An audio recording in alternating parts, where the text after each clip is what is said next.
Hey y'all, welcome back to Gadfly, the podcast about third parties, French candidates, and generally weird American electoral history. I'm Dusty Wilson. I'm Una O'Leary. And hey, so Kanye West dropped out and then ended up on the Oklahoma ballot, and just nothing means anything anymore. Wait, I didn't even hear that he dropped. I completely moved on, and I guess he did too. No, he's doing Ross Perot's strategy, I think, every other week. What? So he dropped out, but he's on the Oklahoma ballot. Yeah. It turns out in Oklahoma, if you want to end up on their presidential ballot, all you have to do is pay $35,000. You know, Oklahoma, if you would just tax your wealthy, maybe pay your teachers. You don't need to wait for Kanye West to decide to be on the ballot. Well, the thing was, Kanye West wasn't the only person to pay $35,000 just to end up on the ballot. Do tell. I'm going to find the dude's name. I don't want to... yeah. So, I don't know if you remember a little movie called The Mighty Ducks, or The Mighty Ducks 2, D2. Why, yes, I was born in the 80s. Go on. Yeah, so a child actor who was in those movies... any statement starting with a child actor. So, you remember at the beginning of the first Mighty Ducks, you have little baby Gordon Bombay fucking things up and losing his dad's love? To be honest, I grew up watching a lot of 1950s sci-fi movies and Casablanca over again because I'm an only child of baby boomers. But go on, tell me. All right, yeah, that's massively different. All right, so so the kid who plays young, oh my god, Emilio Estevez. Oh, okay. And also apparently was the star of the movie First Kid, a slapstick comedy film in which I believe a kid becomes a president of America. Sure. Or no, he's the 13-year-old rebellious son of the president, and Sinbad is assigned to keep him in check. Yes, that I remember that poster. Yeah, so it was the kid who starred in that. He goes by the name of Brock Pierce. He is also now a cryptocurrency magnate. Name a kid Brock. Yeah, I mean, and as is tradition with kids named Brock, he does have sexual abuse allegations. Oh boy. And the year 2000, 3 former DEN employees filed a lawsuit against Pierce alleging that he provided them with drugs and pressured them for sex when they were boys. Court records show that Pierce paid more than $21,000 to settle one of the lawsuits while the other two were dropped. Wow. Yeah, so this guy... This guy is on the ballot as well. Yeah, those were the two main ones, and then there's a third person who's like a life coach who also paid for the $35,000 as well. So 3 people ended up giving the state of Oklahoma $105,000 just to end up on their ballot. Well, America. Enjoy. Yeah, mazel. I'm sure. Mazel tov. So yeah, that's a bit of a delightful third-party politics news brief. Did it? For our Rocky updates. Oh man, yeah, I wish there'd be Rocky updates. I don't think there's any other parties that he can run for right now. So he's got better start making up more, Rocky. Seriously, he needs to start getting on more state ballots as of right now, or he's absolutely going to have no chance to win the presidency this year. He doesn't have a chance to win the presidency. Look, the Rocky Mountains plan, sorry, my fault, was at least a plan. It was at least a plausible, if not nearly impossible plan, but it could have worked. Nope. Oh, Lordy. Anyway, let's talk about a third party today that actually has a statistical chance of winning. Yeah. Who are we discussing today? Well, the thing was, I was planning on us moving on to going back to our history lessons and learning about past events, picking something fun and interesting. But I completely forgot that the Green Party had their convention a couple weeks ago. And I didn't think it was until August. So at the last second, I had to drop everything, watch the Green Party for an entire day at their convention. And yeah, we're going to be covering the 2020 Green Party convention. Dusty, you do so much.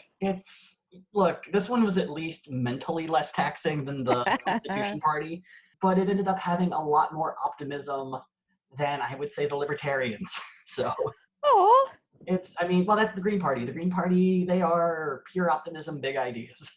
So can taste the granola. Oh my god, it is flavorless and there are no M&Ms in it. Everyone shows up in their Geo. Oh my god. Look, if this Geo tracker's still running, I'm not trading it in. I don't care if you have to lift the door handle to close the door. All right, so yeah, let's talk about the fucking Green Party, I guess.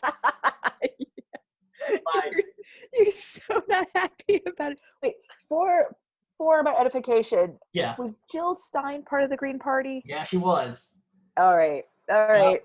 Yep. Cracking knuckles. Let's get into it. Yeah, let's do this shit. All right.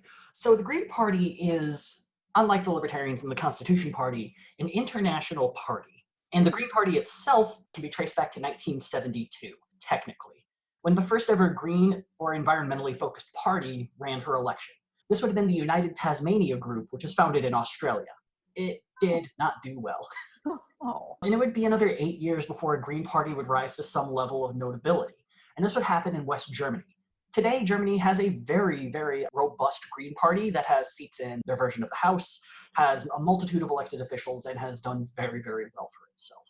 And throughout Europe, the Green Party would grow throughout a multitude of countries. It wouldn't be until August of 1991, though, that America would get its own version of the Green Party. It would be founded as the Greens/Green Party USA, because that's not confusing, and were founded in the small town of Elkins, West Virginia. They would run for a number of offices in the beginning with not a whole lot of success, but in 1996, they would run their first ever presidential campaign. And it would be the first ever presidential campaign with Ralph Nader and Winona LaDuke. For their first presidential run, it was pretty solid. They ended up getting 0.7% of the vote. In 1991, the Green Party would get their first ever person elected to State General Assembly or Congress with Audie Bach. However, she would end up switching from Green to Independent 7 months later. In 2000, the Greens would once again run Ralph Nader and Winona LaDuke for president. Now, a lot of people who were around at the time would remember this as the time that the Green Party had their greatest level of success, but also be the first of many times that people would be infuriated at the Green Party. For this. A quick history reminder, 2000 was the first time since, I believe, 1880 that the person who got the popular vote would end up losing the electoral vote. And so George W. Bush beats Al Gore. And who do people blame? Not Al Gore for maybe should have run a better campaign. But people would look straight towards the Green Party and the fact that that year they got 2.7% of the vote. And this is one of my biggest issues when it comes to people blaming third parties for major parties losing. Is there is an idea that if that 2.7% hadn't voted for the Greens, of course they would have voted for Al Gore.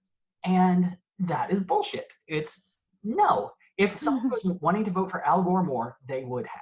There are multiple other candidates who are running in 2000 those people would have probably voted for. And just kind of this party birthright that people have, this assumption that these are votes that are automatically given to these candidates, really, really drives me nuts. This is starting to get into the world of rank voting, that thing of like, I remember a few months back, probably at the heyday of the Democratic primaries earlier this year, of talking about like instituting rank voting. This idea of like, like your person is going to get it. So like, if you what's your list? What's your list rather than like an all or nothing? 100%, yeah.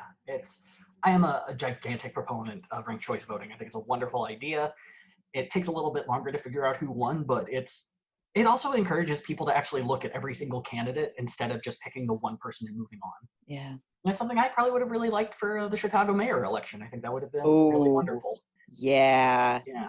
That would have been great. Yeah. Yep. I think as a nation we're ready. I feel like we've all had BuzzFeed quizzes for the better part of 10 years. I think we're ready. We're primed. Thank you, BuzzFeed, for getting us ready for ranked choice voting. You know what though? Like big preach. So this would end up causing a lot of anger towards the Green Party in general. Yeah. But this would also be the beginning of a really, really rough transition for the Green Party. You see, in 2001, the party would split and form the Green Party of the USA, which is completely different from the Greens' Green Party USA. The split initially occurred due to a theory that politics are naturally corrupting. So some believe that Greens shouldn't run for office at all and instead enact change outside of politics. Yeah. So much of the Green Party, like in my mind, is the party of Una's ex-boyfriends. All right. And so this caused a humongous rift in the party and led to what the party is known as today as the Green Party of the United States of America. The Greens and Green Party USA would hang on for a bit, but would eventually dissolve in 2019. But the problem is after 2001, the Greens and the Green Party USA affiliates would begin dissolving immediately, and everyone who decided to run for office flocked to the new version of the party. In 2002, John Eder was elected to the Maine House of Representatives with 65% of the vote, becoming one of the Green Party's greatest successes so far. That, however, would end up becoming much sadder, though, in 2004 during their third presidential campaign. Ralph Nader was no longer on the ticket, neither was Winona LaDuke, and instead they chose to run David Cobb, a lawyer, and Pat LaMarche, who was an activist of some sort. Now, the Green Party seems to have a bit of a, what's the word I'm looking for? A pattern when it comes to who they nominate. The person that they nominate for president is either going to be a lawyer or someone with a deep amount of political experience, typically someone who has held a government position before. And the vice presidential nominee is almost always an activist or a community organizer. Now, the thing is, without Ralph Nader, and after people being incredibly furious as to what happened in 2000, it was really, really hard for them to get going. But it also didn't help that Ralph Nader was running as an independent that year. Oh, Judas! Ralph Nader, do you just want to be hated by everyone? I mean, look, there weren't many people when I was younger that my dad was mad at, but my dad hated Ralph Nader.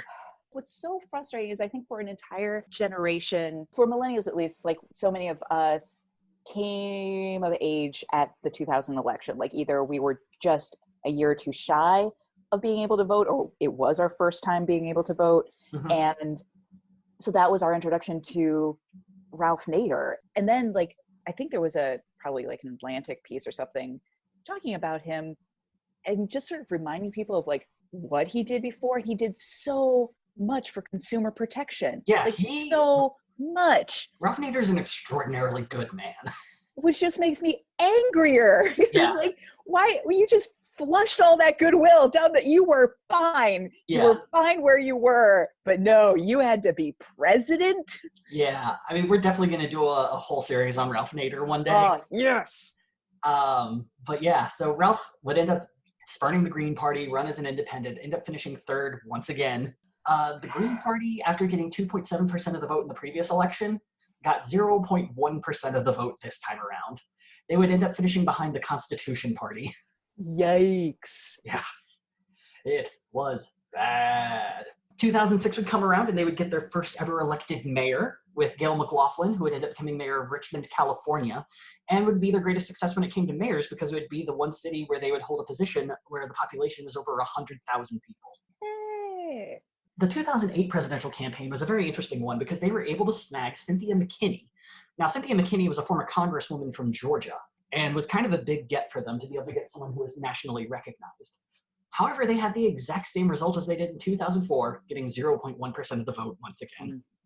2008, Richard Carroll would end up getting elected to the Arkansas House of Representatives, but 5 months later, he switched to being a Democrat after winning as a Green. Oh, God. It's kind of frustrating how much of a pattern this becomes for the Green Party. Now they're starting to sound like me with every ex-boyfriend. Look, it's not you. Just the Democrats offer me so much more. I'm so much happier. Yeah, it's like, oh, when you said you didn't want to get married, it meant to me. Got it. Okay. Yeah, sweet, enjoy the Democrats. I like trees. I guess I don't need you. It's fine. 2012 though would end up bringing us our modern day villain. The Ralph Nader of the 2010s, I suppose. Former city assemblywoman, Jill Stein. Yes. Yeah. Okay. And like, I will say, like, for all of my joking, Jill Stein to me is the preferred candidate of ex-boyfriends of Una O'Leary. It's, and I say this with all seriousness because they can then look other women dead in the eye and say they did vote for women. So they're not misogynist. Oh no. They're just terrible people. But the thing is with Jill Stein, this would end up being the thing that would start to turn the party around. After 2 straight presidential elections of barely 0.1%, they were able to quintuple. Is that the right? For 4 is a quintuple, right? Or is that 5? Quadtuple. They were able to quadruple their votes and end up at 0.4%. Once again, in 2012, they would also get another person elected to the Arkansas House of Representatives, a guy by the name of Fred Smith. However, as is tradition, Fred Smith would switch to the Democrat Party 2 years later. Man, poor Greens. It's so heartbreaking. Like, you finally have the success, but you can't keep your winnings. They put all this work into a person, polishing them up into a votable human being, and then they just leave. And in Arkansas, they have had some of the best success in Arkansas. All right, Arkansas. I mean, what is happening there? What's in the water? I don't know, but I mean, for as good as the Greens run in Arkansas, they really need to put more time in maintaining their candidates. So 2016 would come around again. and Jill Stein would once again get the nomination. And this would be the first time since 2000 that the Green Party was able to get more than 1% of the vote, getting 1.1% this time around. Now, as we all remember, there was a bit of confusion as to whether or not Jill Stein might have some weird connections with Vladimir Putin. Or just some weird connections with reality? Yeah, that too. That too. And so, once again, a lot of the blame for Hillary Clinton losing was the 1.1% of the vote that went to the Green Party, making it the second time the Green Party has been blamed for the popular vote winner not winning the Electoral College. 2000, I could totally understand it because that was also peak verbal beating on hippies era. Yeah. But yeah, now it's just like, come on, friends, we've got voter suppression and Russian bots. Like, there's so much more. Yeah. Yeah, and I doubt it would have gotten that crazy with the Green Party if there wasn't these really weird connections between Jill Stein and Russia. But yeah, who fucking knows? I haven't done enough of a deep dive into that to say one way or the other. But I will say it's fucking weird. Yep. And the fact is, that election is actually really influencing the Greens a lot this year, in the year 2020. Go on. On one hand, there's a large number of Greens that are actually very sad that Jill Stein isn't running this year. But also, since they are now having their third straight presidential election with an uptick in the number of votes they've received, they are making 2020 the year that they want to be on the ballot in all 50 states in DC, which is something they've actually never done before. All right. Yeah, which honestly surprised me a bit. I figured it was both them and the Libertarians who had done it before, but now the Greens at most have been on the ballot in 44 states. Huh. Not even continental 48. No, it's kind of weird, but yeah, that's where they are right now. But also, as of 2020, 126 Greens currently hold elected office. And this includes one mayor, Bruce Delgado of Marina, California, and 15 city council people and alderpersons. See, this is where my heart goes out to the Green Party, because I feel like they're one of the few third parties that understand the importance of the down ballot elections. Yeah. Even though we have built an entire podcast around this, you don't just wake up and suddenly get into the White House. Yeah. That's not it. Yeah.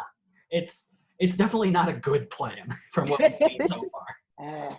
Yeah, but in most of those 126 Greens are on water reclamation boards. They're on environmental sort of panels. Oh my God, where they're doing the most good. Yes. Exactly. Where their level of expertise is where they're getting elected. So here's the thing, their platform. So in the previous ones, I've gone over the Constitution Party's platform, the Libertarian Party platform pretty thoroughly. The only note I have for their platform that I've written down is it is too fucking long. Pages and pages and pages long. It is pretty much every grand liberal to super liberal idea that is out there. It is in their fucking platform, which good on them. It would take an entire episode for me just to break down all of their general ideas. So from memory, I'm going to try my best to get the ones that are still in my brain after reading it this week. Honestly, that makes the most sense. You know, it's just like they're sticking with you for a reason. Exactly. So very much like the Constitution Party, the party is supported by the ideals of 4 pillars. I'm not going to read them, though, because they repeat them again in their 10 key values, and that is some basic bullshit. Their 10 key values, though, are grassroots democracy. So their general idea is they don't want companies donating money to politicians. They don't want millionaires giving, stupid amounts of money to candidates. And they support ranked choice voting, as well as proportional representation. So proportional representation is essentially what a lot of European countries have in their parliaments, where it's not so much a winner-take-all per district as it is a total of vote accumulation. So if you have like 3% of the vote, you get X number of representatives in the Congress or in the parliament, and so on, based on the more votes you get. And the nice thing about this is it gives a lot more opportunity for third parties. It has the opportunity for major parties to fail and become third parties or to completely fail entirely. It gives a great opportunity for parties to shift and evolve and change as the times change. The downside, though, is sometimes you end up getting some really far right parties that end up coming into power because people make really screwed up deals. Looking at Theresa May in the United Kingdom and her affiliation with the Ulster Party in Northern Ireland, which is extraordinarily homophobic. Troubling, dare I say? I swear to God. Why are you working now? But yeah, also, I think that also sums up a lot of Israeli politics for the past couple decades, isn't it too? Yeah, there's quite a lot of political parties in Israel, and I haven't dove into Israeli politics well enough to be able to say things one way or another. You couldn't pay me to touch that, yeah. I mean, the sad thing is we're going to talk about it extensively in a bit, at least in one very dangerous way, but we'll get to there. The second of their 10 key values, social justice and equal opportunity. So they are a party that is very much on board with social justice. They're the only party that I have seen so far that supports not just reparations, but also supporting indigenous sovereignty, the various reservations and such. And they also support the idea of an independent Puerto Rico, if that is what the Puerto Ricans want, or what the Puerto Ricans want, as well as an independent Hawaii, if that is what the native Hawaiians want. Yeah, that was one that I really, really liked. Yeah, they're also very much support, like I said, equal opportunity, equal racial opportunity, equal sexual opportunity, equal gender opportunity, just across the board, fix this bullshit. Yeah, beautiful utopia. 3, ecological wisdom. Don't fuck up the environment, please. Most notably, end fracking. Please switch to energy that is not killing the planet. That would be neat. That is not making your tap water catch fire. Yeah, that would be awesome.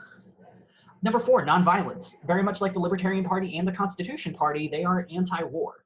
And very much like the Libertarian Party, they would like to sell all of the bases that America has internationally or just shutter them completely. Decentralization, I forget what this means. I believe it means... Oh yeah, decentralization by allowing communities and other governments to decide how they want things to be done, instead of just having centralized boards decide those things. 6, community-based economics as a way to help improve social justice and equal opportunity, predominantly by offering loans and things to minority business owners. 7, feminism and gender equality, which we discussed previously. 8, respect and diversity. 9, personal and global responsibility. And 10, future focus and sustainability. Aww. Yeah, so pretty much the Greens are, I mean, I can't really see anything that I completely disagree with on the Green Party platform. Yeah. I mean, it's just, a lot of it, though, feels more like big ideas with not a ton of pathways there. Sure. So yeah, so that is the Green Party. Most notably, Peter Camejo, who was a member of the party until 2002. In 2004, he would end up running as Ralph Nader's independent vice presidential nominee. Claimed that he was a watermelon, green on the outside, but red on the inside. But in 2004, he initiated what would be known as the Avocado Declaration, which compares greens to avocados instead, which is green on the outside and green on the inside. So was he trying to tap into the millennial market there? It's 2004, so the millennials would have been like barely in college at that point. So maybe, I don't know. I mean, we were too busy on, Napster downloading movies and cars and whatnot. Man. And most notably, the Green Party also does not accept donations from corporations, political action committees, 527c organizations, or from soft money. All of their money has to come from public people if you're going to be running as a Green nominee. I feel like with that plus their platform initiatives, I feel like I'm just listening to Elizabeth Warren's campaign, to be perfectly honest. I mean, a little bit. Mostly because I just miss her. I just miss her. Oh, man. All right. So now that we've very briefly covered the Green Party's extensive platform from 2016. We hit the highlights. Look, yeah, it's anything. I'm pretty sure you could imagine most of what they support. So in 2020, in the last couple of weeks, they had their convention. It was originally going to be held at Wayne State University in Detroit, Michigan, but as is tradition in these COVID times, the convention was moved online. There were 7 official candidates and 2 unofficial candidates that would receive delegate votes, but we will only be talking about the candidates that finished with more votes than none of the above. None of the above, the very difficult competitor they are, got 8 delegates. Oh my God. They even had to have their own speech during the candidates nomination process, where someone had to represent none of the above and said, this is our chance to finally stop the process, vote for none of the above and pick someone that we all genuinely like as a group. That hurts my heart so much. Yeah. Well, and this is because there's kind of a lot of controversy surrounding the Green Party this year. Now, without getting into spoilers, the person who would end up winning was someone that a lot of folks blamed for rigging the nomination process. That this person was so influential within the Green Party that they were able to get their vote solidified far ahead of time. and essentially push out all other candidates who are running well before he was. Ooh. Yeah, and so there's a pretty deep conspiracy that we'll get into a bit when we start talking about him. The other side thing, though, is that there was a candidate who was not running who almost got enough to beat none of the above, and that would be former governor of Minnesota, Jesse Ventura. Now, for those of you who don't know who Jesse Ventura is, Jesse initially was a wrestler back when it was known as the WWF, who went by the moniker Jesse the Body Ventura, which I believe was ironic. He was a decent wrestler. He's been in a multitude of movies. We'll definitely do an episode when he was governor, but he was probably one of the last third-party candidates to achieve a major political position and served as governor of Minnesota for 2 terms as the Minnesota Independent Party nominee. They loved him, right? Like he's one of the... He, if I remember right, did a good job. I need to do research to see if that is true. The only thing I really remember about him is that on April 1st one year, there was a humongous blizzard, and he called the entire Minnesota press corps to the governor's mansion to give an important, what they believe to be an important speech on the blizzard and things that were coming up. And all he did was walk out, grab the mic, said, "April Fools," and then left. It's a dick move. I remember at the time finding it very funny, and now, God damn it, dude, no. For about a week and a half, he had an exploratory committee to decide whether or not he was going to run for the Green Party nomination. And he was going to end up being one of the last nominees to run. It was going to be very close to the convention. He ended up deciding not to. The idea behind why he didn't, though, is that he currently works for a news organization called RT. RT stands for Russia Today. What? And is most notably known as a state propaganda network for the nation of Russia. Jesse the Body Ventura? Yeah, he has a talk show on there. Oh my God. Yeah, and if he was going to run for president, he would have to give up his talk show, which is, it's probably more lucrative, and it's a job that he knows he will have next year. Yep. But also, Green Party, it's not a fucking good look to nominate a guy who is working for Russia. No. But this is also where things within the chat, because, the chat's kind of difficult, because there are a lot of people yelling at the Green Party for not nominating Jesse Ventura, because they're like, we need someone that everyone knows about if Jill Stein isn't running. And all we have on the ballot right now are a bunch of people no one knows about. Wanking motion, I see. I'm making the wanking motion. As is tradition. But it was also a lot of people within the party were in the chat were just like, he's not running. What do you want from us? Like... Yeah, he got 7 delegates during a time where he was kind of running, but he's not running now. We're not going to make him the nominee just because a couple trolls in the chat want him to be. If you want that kind of democracy, go to the libertarians. Well, and that's the thing, is that the same thing happened with the libertarians when it was with Vermin Supreme. Like, Vermin Supreme didn't want the trolls to force them to make him the nominee. He wanted to actually win.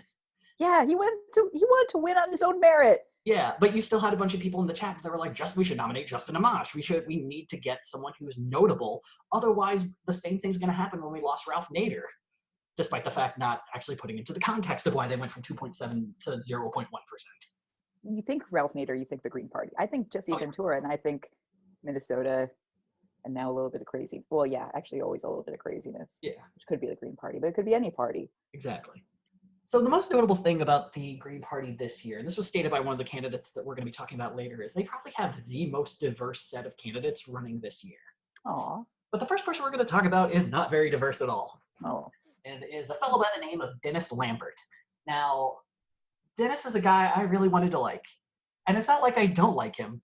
It's one of those things where it's like say you're hiring for a job and someone sends you their LinkedIn page and it's just about as bare bones as you can get. And it's just like, yeah, you're telling me who you are, but I don't know who you are. I don't know your personality.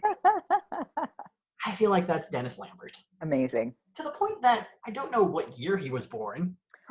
I know he was born in Columbus, Ohio.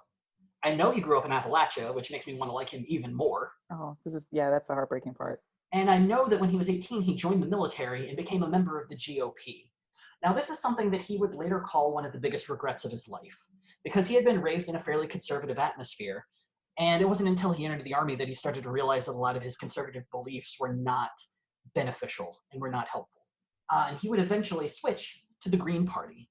In 1997, he would get his associate's degree in electronic media from my alma mater, Ohio University. Hey-o! Which I hope he had a great time when he was there. After that, he would end up getting a teaching position in Portsmouth, Ohio. and in 2010 would return to Ohio University to get his bachelor's degree in technical and applied studies. I do not know what that means. I feel like that's like a general major. One of the cool things at OU is you could kind of make your own major if you wanted. And so I kind of feel like that fits in there, but I do not know. It's a very vague degree. In 2010, he would also end up becoming the co-chair of the Lawrence County, Ohio Green Party, which is a position he would hold until 2014. He would also that year become a member of the Ohio Green Party State Committee, another position he would hold until the year 2014. 2010 would also be the year that he would run for his first ever race. In the Ohio State House, he would finish third out of 3 with 1.8% of the vote. In 2014, he would run for the Ohio congressional seat in the 3rd District, finishing third out of 3 again, but this time getting 3.2% of the vote. He had performed so well that in 2016, he was considering running for the congressional seat in Ohio's 15th District, but would eventually drop out. Which leads us to 2020, which is a bummer because there's just nothing out there about him. I want more information. I want to know who he is. I want more substance. I did watch a debate that he was in for the 2014 congressional race. And it's essentially him just saying, look, I get along with everyone. You know, I'm a Green, but I'll work with Democrats and I'll work with Republicans. And it's just like, man, personality, give me fucking something, Dennis. Yeah, Dennis, get some goddamn charisma. Did you hit a nat 1 on this? Come on. Oh, buddy, no. And what makes it even more frustrating is looking at his platform, it doesn't really differ that much from the Green Party platform, except for a few things. Of the part of the Green Party platform, he supports Medicare for all. He supports the ending of all wars. He supports a program in which students would receive free college education in exchange for 2 years of public service. And he would want to create a civilian sort of military service group for people who want to have sort of that GI Bill qualification, but don't want to fight or don't have the strength to fight or the ability to physically fight in a war. Oh, yeah. Which is an idea I kind of like a lot. Now, to accumulate 2 years of experience, I don't know if they mean like 2 years of hours worth of work. Sure. Or if they mean being at a place for 2 years and doing work on the weekends. Right, like an AmeriCorps kind of situation. Yeah, I would assume the former, but I am unsure. He also supports the Fairness Doctrine, which is something that the Green Party supports as well. Now, the Fairness Doctrine is the idea that all news outlets need to give equal time to both conservative and liberal ideals. The removal of the Fairness Doctrine is kind of what is considered to have raised the conservative radio on AM radio and things of that sort, and have sort of specialized news channels for conservative ideals and liberal ideals. The problem with that, though, is if you're giving equal time to both, are you actually giving equal time to equally good ideas? Yes, thank you. Because that was the thing that immediately popped in my head of like, can we please remove this? Because I feel like that's where we've been getting the like Barry Weiss and Ross Duhat garbage on the New York Times opinion page. Exactly. The one idea that he has that really differs from the Green Party platform, though, is he would want to raise the minimum wage to $25 an hour and instate a maximum wage. Yeah, now a maximum wage isn't something that's entirely new within the Green Party. Former lead singer of the Dead Kennedys, Jello Biafra, ran on the idea of a maximum wage back when he was running for the presidential nominee of the party. And it's something I kind of get. When he ran, he wanted to have the maximum wage at $100,000 a year. But the general idea is to keep CEOs from giving themselves ludicrous paychecks within the millions each year and to be able to give more money to the people who are working at the company. Yeah, except those CEOs, their salaries are hugely inflated. It's true. But the problem is that like their actual wealth comes from bonuses. Yeah. And stock options. Like and it's not taxable. Yeah. And it's what they're able to walk away with. And that has not like, sure, fine, $100,000. Great. $2 million in an annual bonus. Yeah. Or yeah, we'll give you $2 million in stocks, or we'll split the stock, and all of a sudden now you have twice as much. But yeah, I don't know. Yeah, what's your opinion on the raising of the minimum wage to $25 an hour? It has like absolutely. I'm for it, but I feel like that number is so much more realistic than 15. Like 15 made sense back in 2014. Yeah. I get so angry because people with the power to make these decisions still live in the mindset of 1996, and I don't get it. That's a mean thing to say about Joe Biden. We should be so lucky he lives in 1996. You can see it in so many examples of, I think there was a casino in New York City that raised its minimum wage, and the effects were immediate for their employers, or for the employees rather, who lived in Rockaway Beach and, you know, areas of Queens, where suddenly it's just like you remove that stress, and so you know, it is as simple as just being able to suddenly have a savings account again. And soapbox. I mean, that's a good place to end, because that's literally all I have about Dennis Lambert. I wanted so much more, because he's the first person from Appalachia we're talking about. He's the first person from a high university. I wanted so much more, but this is all we got. Dusty, I think that just means it's up to you. Oh, God, I don't have the time. Be the third party candidate that you want to see. Literally every time in the past I've thought about running for office, it's usually a week later someone I really love starts running, and I'm like, good, glad, awesome. So Dennis would end up finishing 4th out of 9 with 2.39% of the vote, and would end up barely beating none of the above by 1 delegate. But thankfully now we get to move on to the first candidate that I'm really excited to talk about. Yay! Yeah, and that is Sudanam Kanamo Kristen Moyo Wafisa Curry. So Sudanam was born in 1962 in Los Angeles and raised in South Central Los Angeles. Her father was a union man, and her mother was a community organizer, which led her to growing up in a very politically minded home that actively worked to get Black people elected within Los Angeles and California. So there isn't a whole lot out there I was able to find about her childhood. There's a couple interviews of her online, so most of the information I've gotten is taken from those interviews. In 1974, around about, she ended up graduating from California State University, Long Beach with a degree in African American Studies. By 1988, she began living part-time in Ghana, operating her own consulting business. In the year 2000, she would begin her first solo work within politics, or at least as far as I can find, when she began working as a strategist for the People's National Convention, which is a socialist party in Ghana that had recently been created. Cool. And she attributes her direct work to the party gaining its first 3 representatives in that year's elections. However, it would also be this year that she would split from her parents politically. Now, her parents were huge Ralph Nader supporters in 2000. But as Sudanam said, she believed that you have to work within the system if you're going to make any solid change. And so in 2000, she decided to support Al Gore and the Democrats. However, by 2002, she would end up becoming, disenchanted with the Democratic Party. As she said, she felt that the Green Party actually had a solid plan for social justice, while the Democrats only had fancy words. In 2004, she would co-found the Green Party Black Caucus, and in 2006, she would run for the first time for political office for the South Central Los Angeles Neighborhood Council. Now, the neighborhoods in Los Angeles have their own councils to kind of decide local affairs and things like that, sort of like aldermen here in Chicago. In 2008, she would run for the first time for a Green Party position. In 2008, she would run to be the vice presidential nominee for the Green Party, but would end up losing by a voice vote and finish in second place to activist Rosa Clemente. However, there were no sour grapes within that, and she ended up becoming the campaign manager for the McKinney-Clemente ticket. In 2015, she would have joined the Guayama Institute of Viticulture and Winology Research, which is a group that aims to create a wine-growing region within the country of Ghana. Now, I went on to a bit of a deep dive on this. One of my past life obsessions is I worked in the wine industry for a number of years. And prior to 1950, 1/3 of the wine that was grown in the world came from North Africa. And a lot of this was because during colonialism, France took over a lot of that area. Oh, yeah. And it turns out that area is extremely good for growing Bordeaux varietal grapes, including my personal favorite, Carignan, which is just delicious as fuck. But there's a lot of really good wine that comes out of Morocco, that comes out of Algeria. Ethiopia currently has a very strong wine region. Nice. And so the idea of creating a wine region in Ghana really isn't that nuts.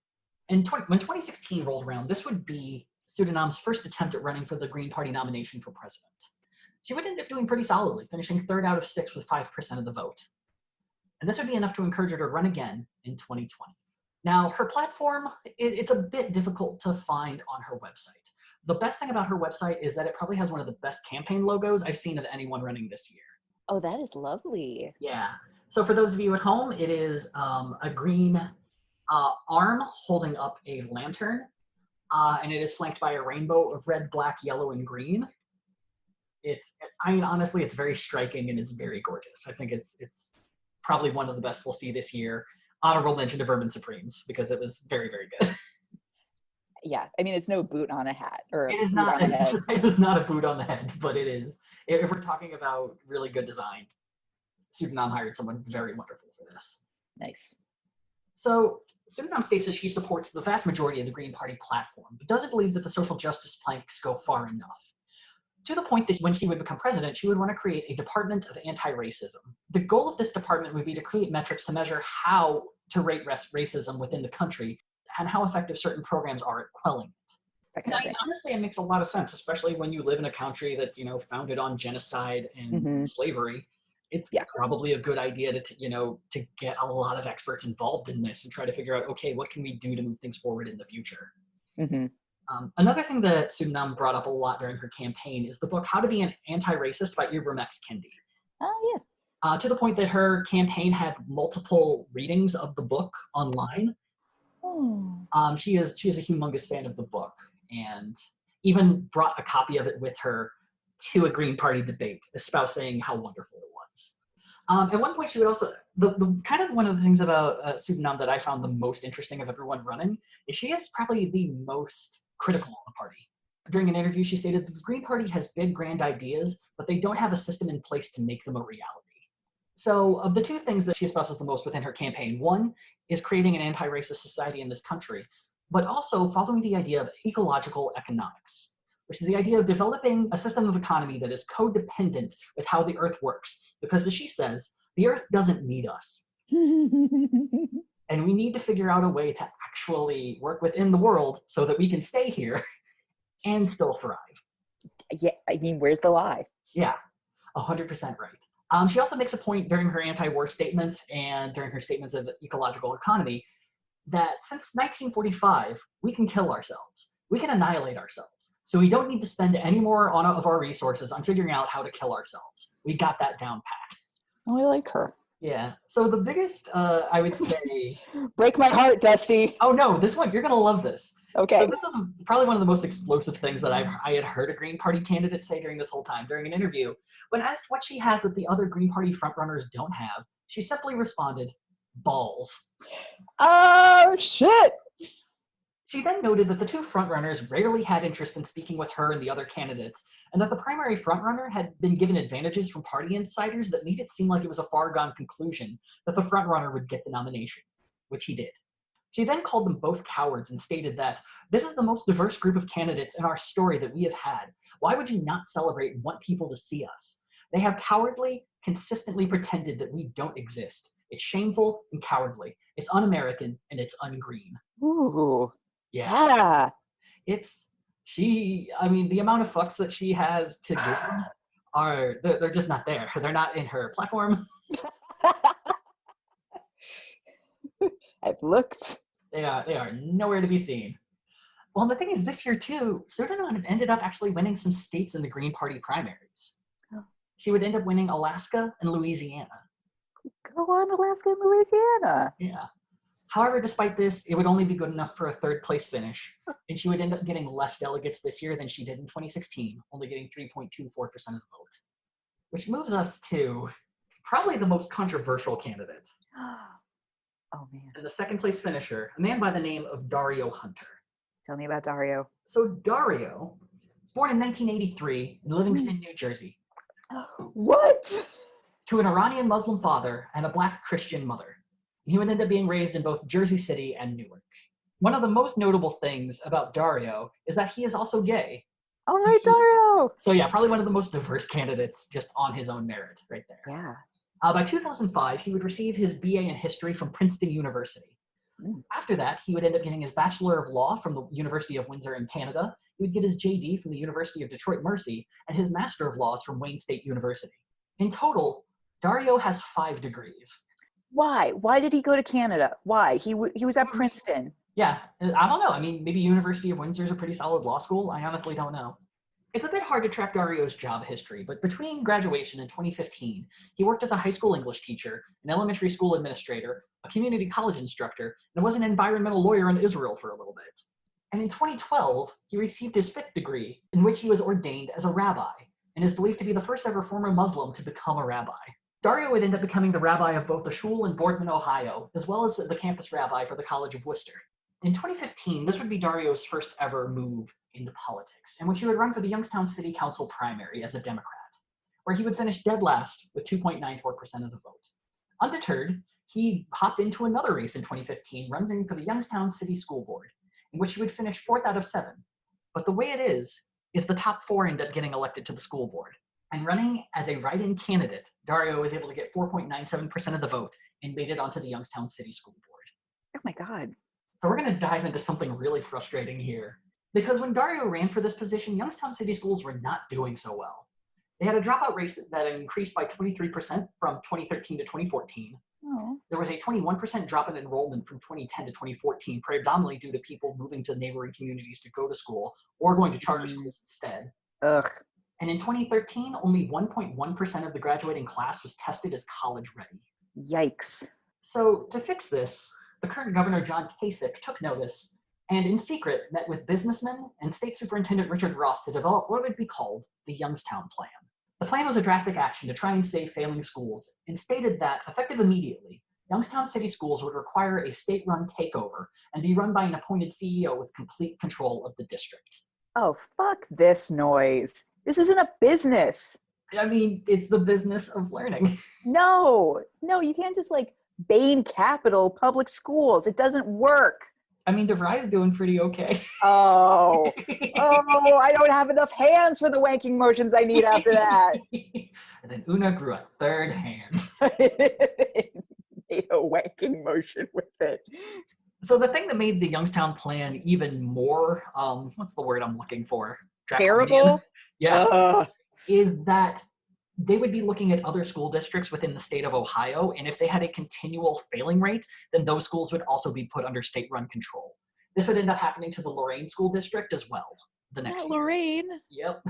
The CEO and an academic distress commission could replace the principal of the school, replace the majority of the school's teachers, and reorganize district-run schools either as charter or STEM schools, or just full-on shut down whatever schools they wanted in the district. Oh my God, I am red with rage right now. Like, these schools don't have money, you fuckers. That's it. Like, there's no tax base. Yeah. That's it. Like, yeah.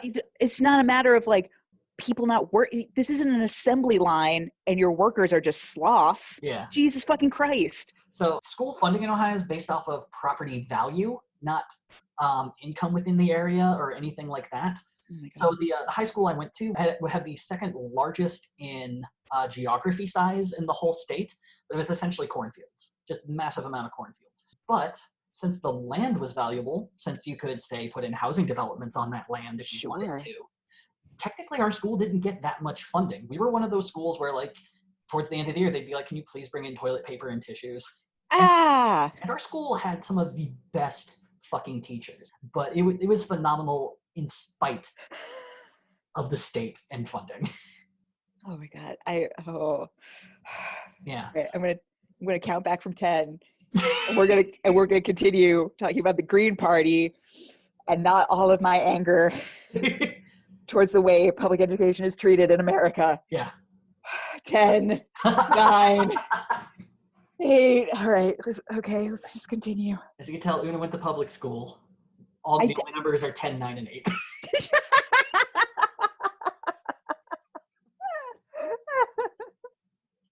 Look, if we could just get the textbooks for 0 through 7, we'd be set. Oh my God. Well, now that you're calmed down, let me make you even more mad. So, the Youngstown Plan was rushed through the Ohio Congress in 22 days. And the public was furious. And John Kasich refused to veto it because he created it. And once it was made law, Youngstown was officially under state control. The state would end up hiring Krish Mohip, who was the chief officer of Chicago Public Schools at the time. Boo! Yeah, that's a great sign, right? Oh. So this is what Dario would be entering into. God, a school Dario. in complete flux that had just been taken over by the state. And one of the first things that Dario did in 2017 was sue the Youngstown City School District for failing to provide public records of their job search for their recent principal hire. Okay, Dario. Dario and the school would end up entering mediation, which resulted in him getting more of the records and $100 in court costs, which Dario would donate to the Boys and Girls Club of Youngstown. Oh. Now, the school district would end up claiming that this lawsuit was completely pointless because they were like, we have thousands of emails. It's taking time for us to get it. But Dario is like, no, give it to me. I want to make sure you give it to me. Yeah, good. Good. In 2017, Dario would also run for the Youngstown Clerk of Municipal Courts, but would finish in last with 26.78% of the vote. I'm not really sure why he ran for that, but, you know, I'm not sure why he has 5 degrees, taught at a middle school, and then did environmental law in Yeah. Israel. Like Dario is like the wind. We just need to accept it. 2018 would be the year that Dario would end up joining the Green Party. And that year he became the chair of the Mahoning County chapter of the party. In 2018, he would also sue the Ohio Department of Education for failing to provide the public records that he needed as a member of the Youngstown School Board. But 2018 would also be the year that he sued the mayor of Youngstown. So the mayor at the time, Jamel Tito Brown, apparently had failed to get what is called a faithful performance bond. I almost fell asleep trying to find out what a faithful performance bond was. The general gist is if you're going to be mayor within the state of Ohio, you have to get a $100,000 bond in the event that someone sues you or due to some sort of malpractice, you end up having to pay out through insurance and not through taxpayer money. Oh, okay. Now, if you're elected as mayor, you have to get that bond before January 1st of the beginning of your term. The problem was Jamel Tito Brown hadn't ended up getting that bond until February 21st. And the thing that irritated Dario, though, is that the city law director told him he would just backdate the loan to January 1st and everything would be fine. The thing Dario doesn't like is the fact that Youngstown is full of corruption, it's full of nepotism, and it's full of people running politics in a lazy way. Dario would end up going on to sue, saying that this is essentially saying Youngstown doesn't have a legitimate mayor right now. Dario would insist that he doesn't care who the mayor is, and that he doesn't want to be mayor himself. He just wanted the mayor, whoever it was, to follow the law and not add another layer of negligence to the city. I would assume that the case was thrown out, though, because Brown is still the mayor of Youngstown to this day. In 2018, he would also end up writing an op-ed in the Tribune Chronicle, demanding Krish Mohip resign as CEO of the Youngstown City Schools.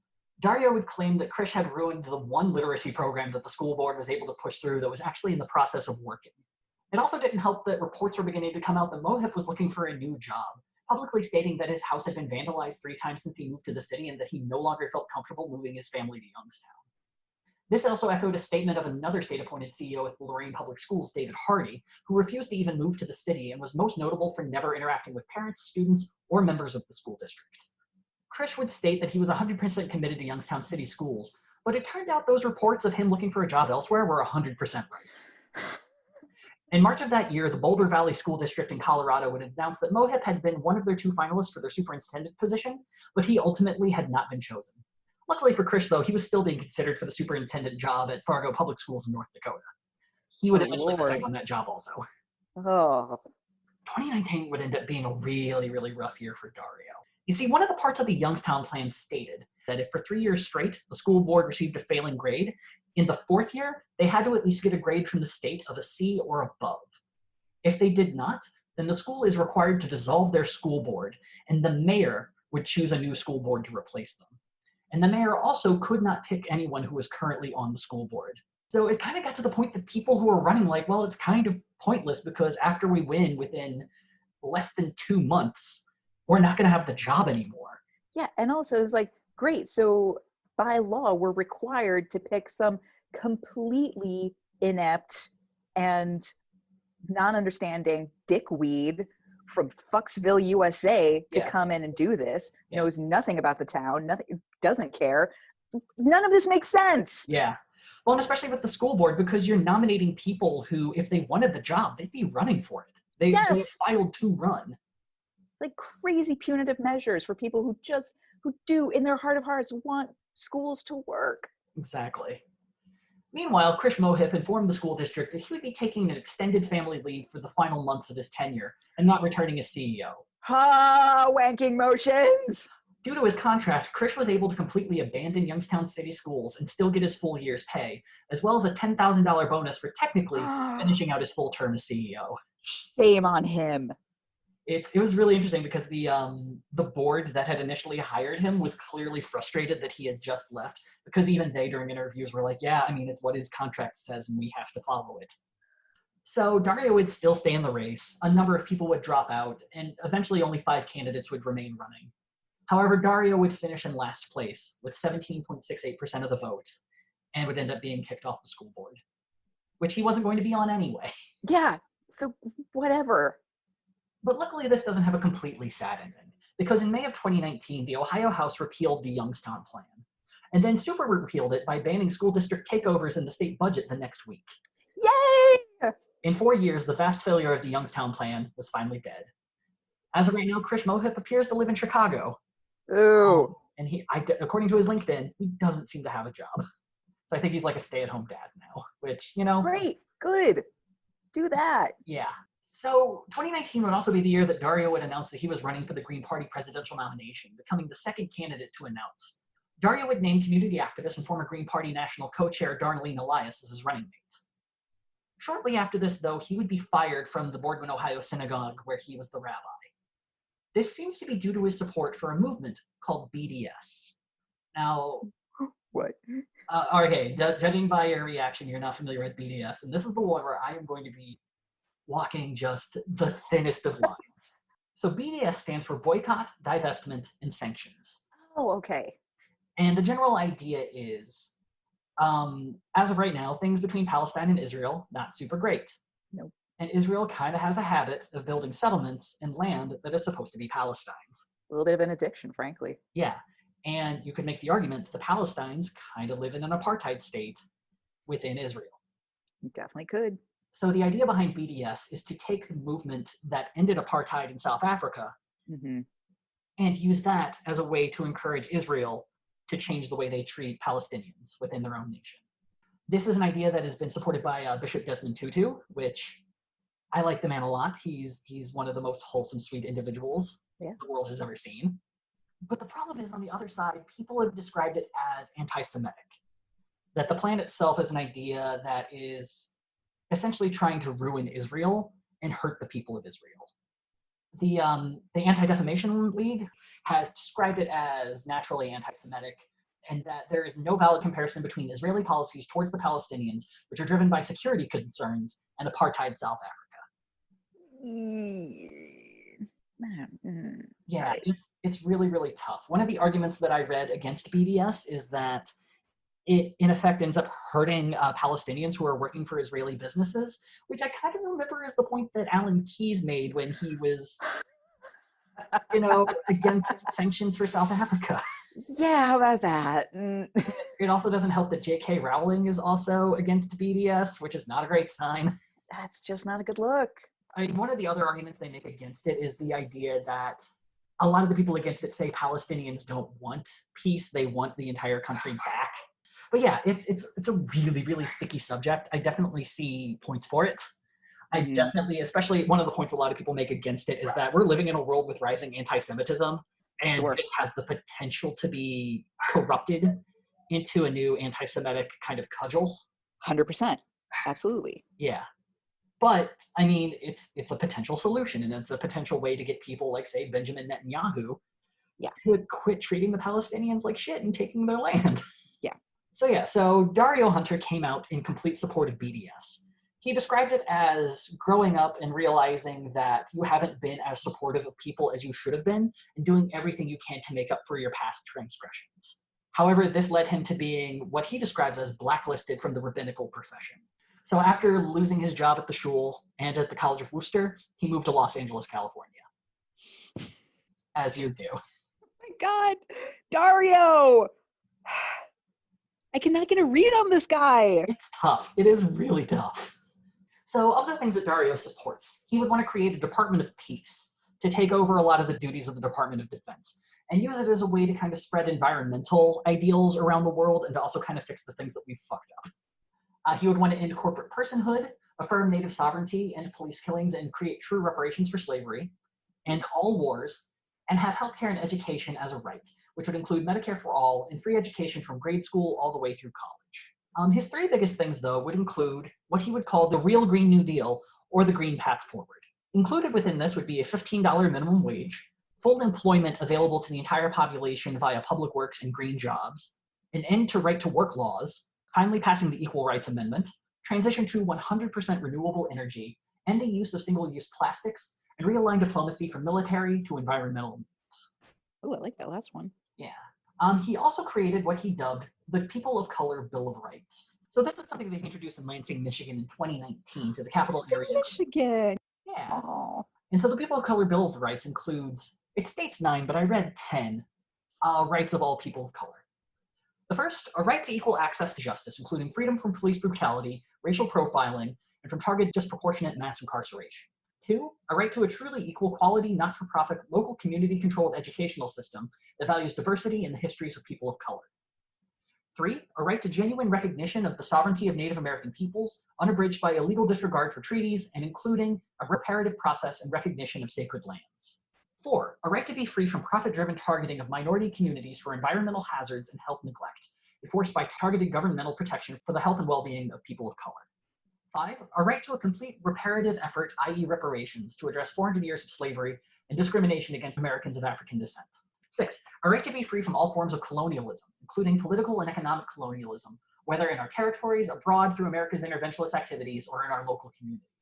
7, a right to be free from wage slavery and corporate subjugation through employment, which has succeeded chattel slavery with lower pay for people of color, disparate working conditions, and unequal advancement opportunities. Yeah. 8, a right to governmental protection from predatory financial practices against people of color, increasing regulation against unequal predatory banking, lending, and debt practices and housing practices. A right to fair opportunity for normalized, documented immigration status and citizenship without discrimination due to a race, ethnicity, or national origin, and with equal and appropriate regard for domestic and international law.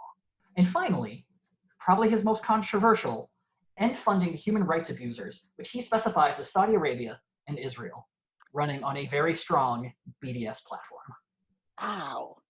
Yeah. Just gonna lump those two together. Yeah, he is not backing down on BDS, and he's going for the throat on that one. Man. So Dario would end up winning 11 states in the Green Party primary. He was definitely one of the two frontrunners within the party, kind of considered to be the even further left nominee in some regards. Sure. But he would end up finishing second out of 9 with only 28.7% of the vote.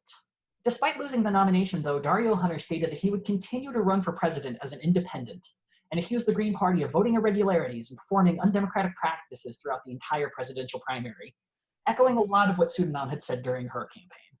Yeah, I also wanted, I'm a little bit shocked that he came out ahead of Sunanam.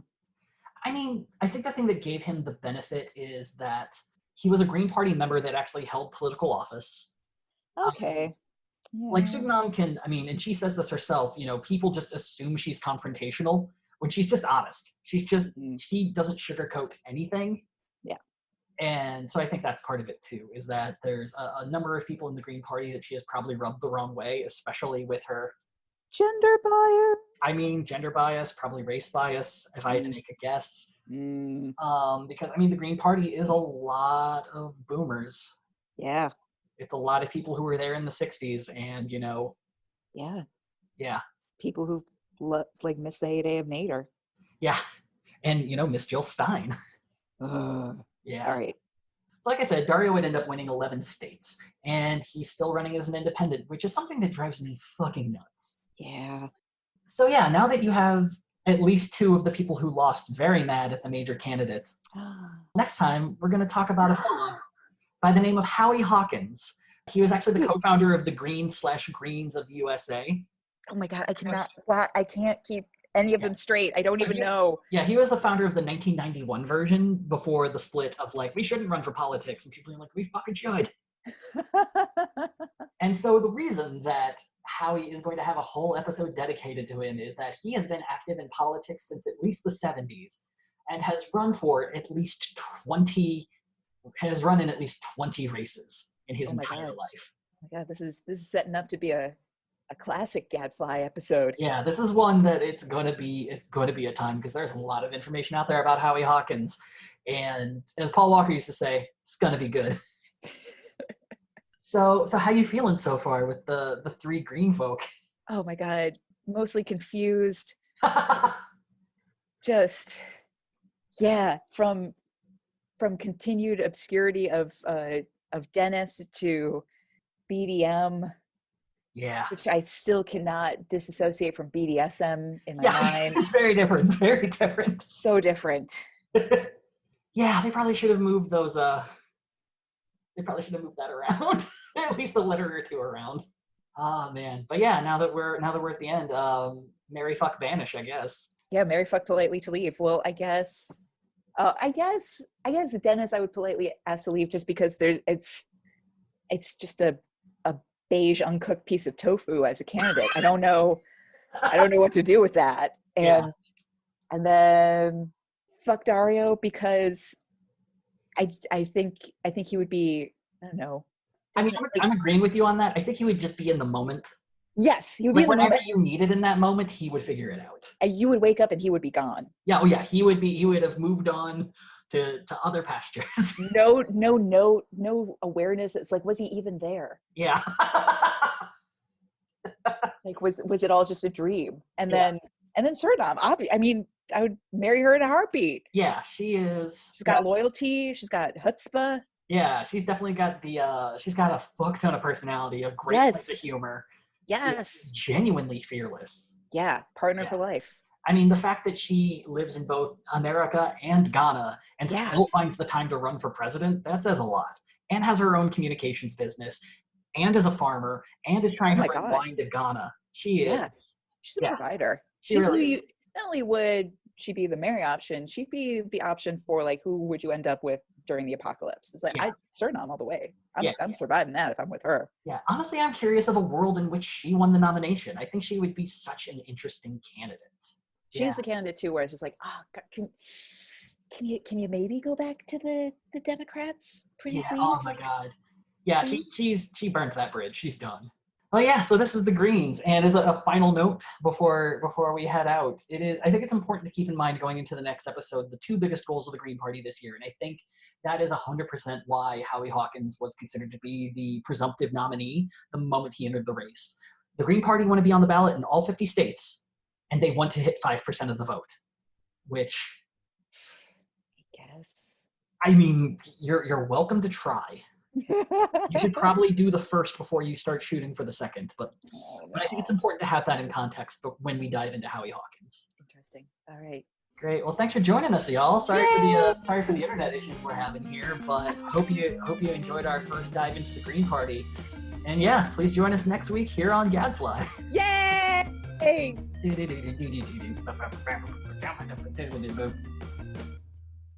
Gadfly is a production of Added Serotonin.